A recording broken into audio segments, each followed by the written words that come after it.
Villain बनकर बॉलीवुड में तहलका मचाने वाले अभिनेता अमरीश पुरी किसी खास पहचान के मोहताज नहीं हैं। उन्होंने एक से बढ़कर एक कई हिट फिल्में दी।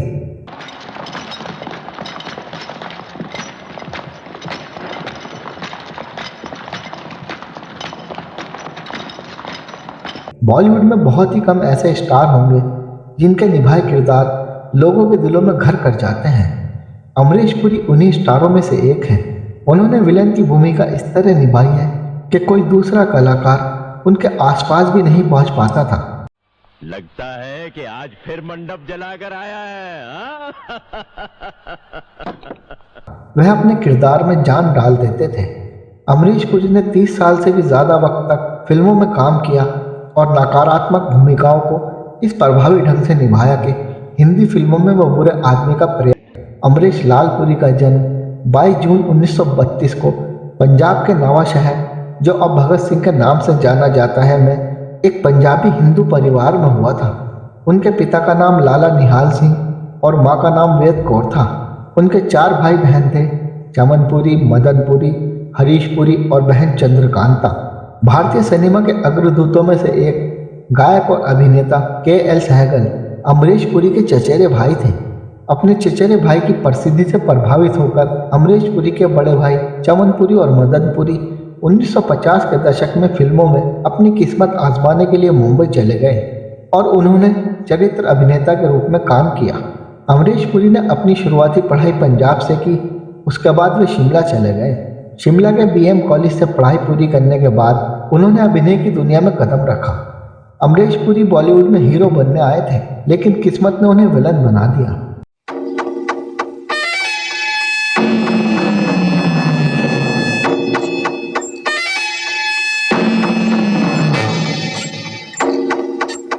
अमरीश पुरी ने 30 साल से भी ज़्यादा वक्त तक फिल्मों में काम किया और नकारात्मक भूमिकाओं को इस प्रभावी ढंग से निभाया कि हिंदी फिल्मों में वो बुरे आदमी का पर्याय बन गए। अमरीश पुरी जवानी के दिनों में हीरो बनने मुंबई पहुंचे थे। उनके बड़े भाई मदन पुरी पहले से ही फिल्मों में थे, लेकिन निर्माताओं ने उनसे कहा कि तुम्हारा चेहरा हीरो की तरह नहीं है। उससे वो काफ़ी निराश हो गए थे। फिल्मों में नायक का किरदार न मिलने के बाद अमरीश पुरी ने थिएटर का रुख किया।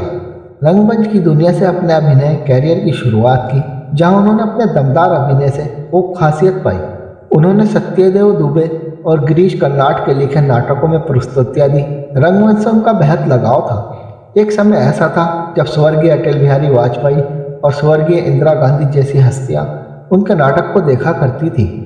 रंगमंच पर बेहतर प्रस्तुति के लिए उन्हें 1979 में संगीत नाटक अकादमी की तरफ से पुरस्कार दिया गया, जो उनके अभिनय कैरियर का पहला बड़ा पुरस्कार था। अमरीश पुरी के फिल्मी कैरियर की शुरुआत साल 1971 की फिल्म प्रेम पुजारी से हुई। पुरी को हिंदी सिनेमा में स्थापित होने में थोड़ा वक्त जरूर लगा, लेकिन फिर कामयाबी उनके कदम चूमती गई। उनके अभिनय का आगे तो हीरो भी फीका पड़ जाता था। उनकी एक्टिंग में दम तो था ही, साथ ही उनकी दमदार आवाज़ में बोला गया डायलॉग भी यादगार बन जाता था। मुझसे कोर्ट में उलझने से बेहतर यही होगा गोविंद कि मामले को बाहर ही रफा दफा कर देते हैं। वो फिल्मों में आवाज़ और अभिनय से जान डाल देते थे। 1980 के दशक में उन्होंने बतौर खलनायक कई बड़ी फिल्मों में अपनी छाप छोड़ी। अगर गब्बर सिंह के बाद कोई खलनायक है तो वह है मोगेम्बो। अमरीश पुरी के अंदर एक ऐसी अद्भुत क्षमता थी कि वे जिस रोल को करते थे वो सार्थक हो उठता था।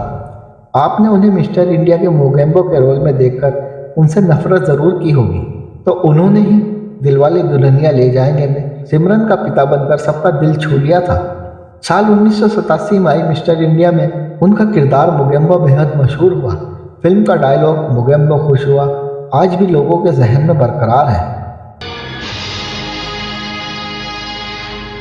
मोगेम्बो खुश हुआ। मोगेम्बो अमरीश पुरी का खलनायक वाला रूप सामने लाता है तो डीडीएलजी का जा सिमरन जा जी ले अपनी जिंदगी अमरीश पुरी का वह रूप सामने लाता है जो खलनायक के परिवर्तित हृदय का घोतक है।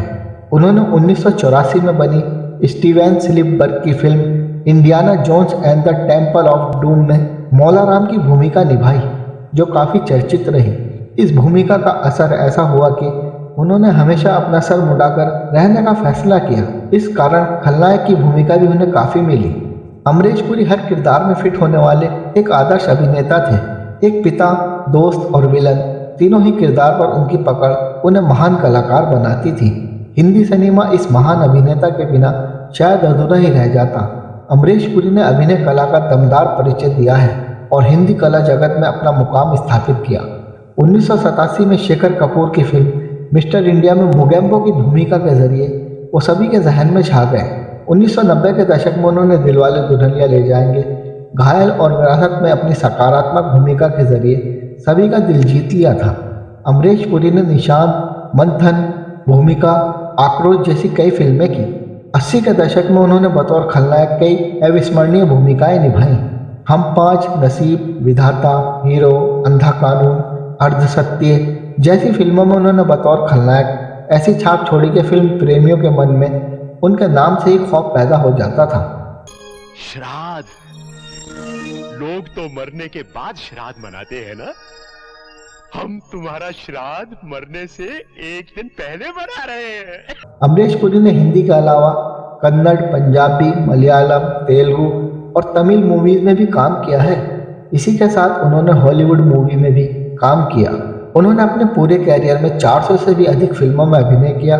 अमरीश पुरी के अभिनय से सजी कुछ मशहूर फिल्मों में निशान, गांधी, कुली, नगीना, राम लखन, त्रिदेव, फूल और कांटे, विश्वात्मा, दामनी, करण अर्जुन और कोयला शामिल हैं। दर्शक उनकी खलनायकी वाली भूमिकाओं को देखने के लिए बेहद उत्साहित होते थे। उनके जीवन की अंतिम फिल्म किसान थी, जो उनके निधन के बाद सन 2005 में रिलीज हुई। उन्होंने कई विदेशी फिल्मों में भी काम किया। उन्होंने इंटरनेशनल फिल्म गांधी में खान की भूमिका निभाई थी, जिसके लिए उनकी खूब तारीफ हुई थी। अमरीश पुरी बेहद अनुशासन प्रिय और वक्त के पाबंद इंसान थे। उनके सिद्धांत बिल्कुल स्पष्ट थे। जो बात उन्हें पसंद नहीं आती थी वो उसे साफ बोल देते थे। 12 जनवरी 2005 को 72 वर्ष की उम्र में ब्रेन ट्यूमर की वजह से अमरीश पुरी का निधन हो गया। उनका अचानक हुए इस निधन से बॉलीवुड जगत के साथ साथ पूरा देश शोक में डूब गया था। आज अमरीश पुरी इस दुनिया में नहीं है, लेकिन उनकी यादें आज भी फिल्मों के माध्यम से हमारे दिल में बसी हैं। तुम तो जानते ही हो कि इंद्रजीत चड्ढा कभी शिकस्त नहीं खाता।